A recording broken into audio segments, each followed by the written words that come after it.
بسم اللہ الرحمن الرحیم۔ اللہ کے پاک نام سے شروع جو بڑا مہربان نہایت رحم والا ہے۔ حضرت امام جعفر صادق رحمۃ اللہ علیہ کا فرمان ہے کہ خدا کی تخلیق کردہ اشیاء خود خدا نہیں ہو سکتی، اگرچہ خدا ہر تخلیق کردہ شے میں موجود ہے۔ اللہ تعالیٰ نے دنیا کو حکم دیا ہے کہ جو میری خدمت کرے اس کی خادم بن جا، اور جو تیرا خادم بنے اسے تکلیف پہنچا۔ جو بندہ اللہ کے ساتھ اپنے قلب کو صاف رکھتا ہے اس کو صوفی کہتے ہیں۔ اللہ کی عطا میں اور بندے کے دینے میں بڑا فرق ہوتا ہے۔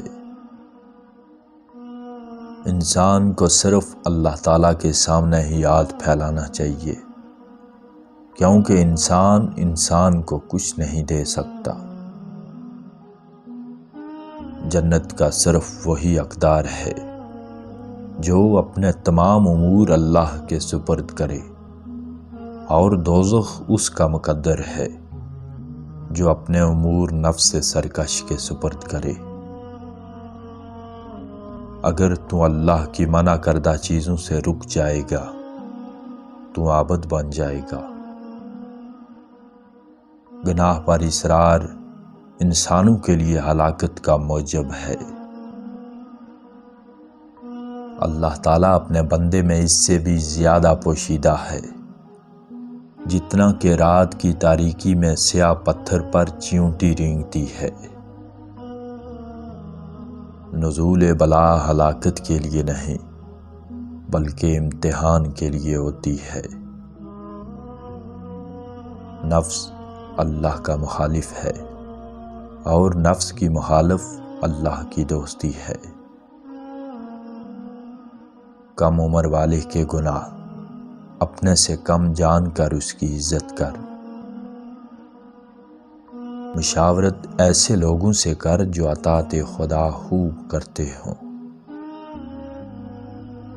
جب کوئی اللہ تعالیٰ سے انس رکھتا ہے تو اس کو خلق سے وحشت ہوتی ہے۔ اللہ تعالیٰ جسے چاہتا ہے اپنی رحمت سے خاص کر لیتا ہے۔ نفس سے جنگ اللہ تک رسائی کا ذریعہ ہے۔ دل کی آنکھ عبادت سے کھلتی ہے اور اس کی رسائی لامکان تک ہے۔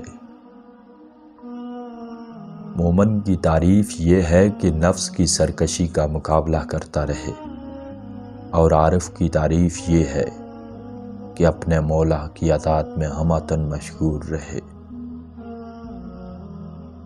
صبر کرنے والا درویش شکر کرنے والے مالدار سے بہتر ہے۔ گناہ ایک طرح کا ناسور ہے، جسے ترک نہ کیا جائے تو بڑھتا ہی جائے گا۔ انسان کے پاس ایک ایسی قوت بھی ہے جو مستقبل میں جانگ سکتی ہے، اور یہ اس وقت بیدار ہوتی ہے جب ہوا سے خمسہ سو رہے ہوں اور دماغ مشاہدات کی مداخلت سے آزاد ہو۔